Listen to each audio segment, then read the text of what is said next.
Você já se sentiu confuso, como se a sua memória estivesse falhando, o que você sentisse não fosse real ou válido numa relação com alguém ou em uma conversa? Esse fenômeno pode ser chamado de gaslighting.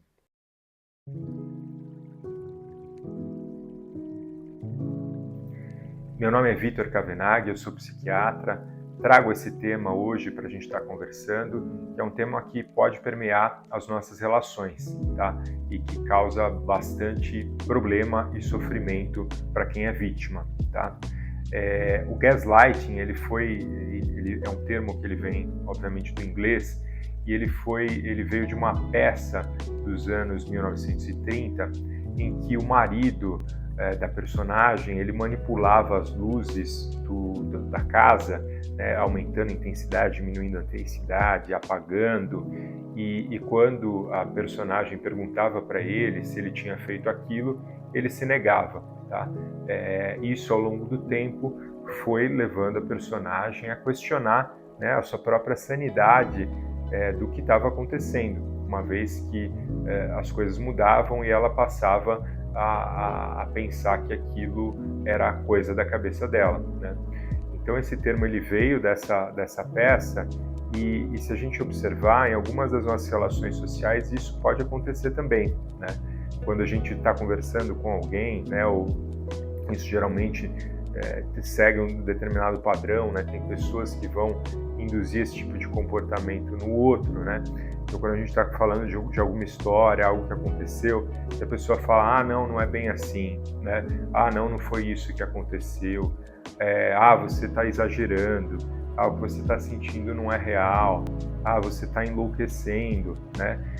Isso, com o passar do tempo, e geralmente em relações que a gente tem algum vínculo de proximidade, né? Sejam relações familiares, relações de amizade, relações amorosas, isso, com o passar do tempo, vai fazendo com que a pessoa que é vítima disso passe a duvidar mesmo daquilo que aconteceu, né?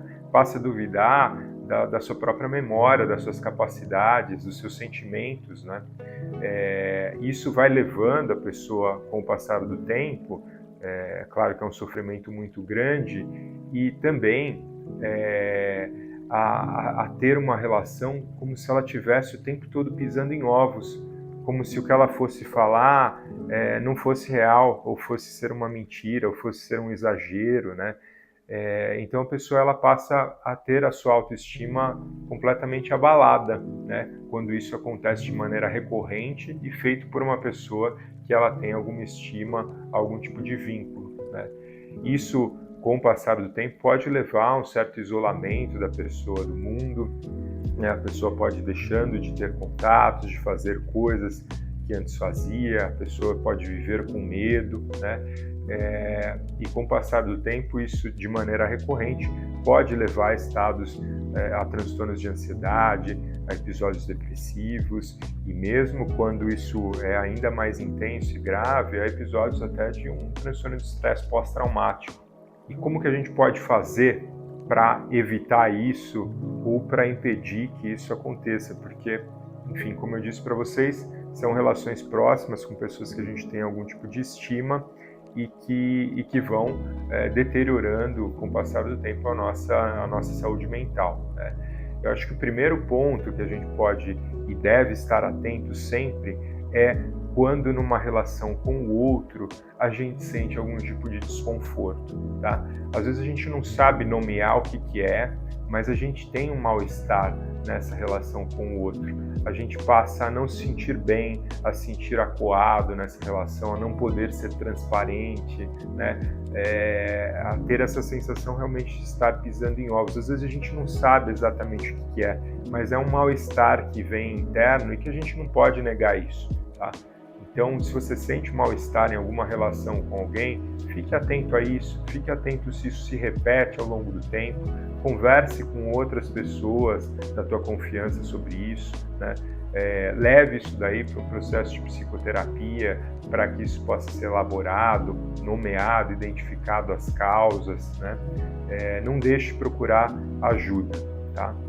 E se você se sente numa relação que é uma relação de abuso, que está deteriorando a tua autoestima, está deteriorando a tua saúde mental, você tem a sensação de estar enlouquecendo, realmente procure auxílio de um profissional, tá? De um profissional médico, de um psicólogo, para estar conversando e entendendo melhor isso.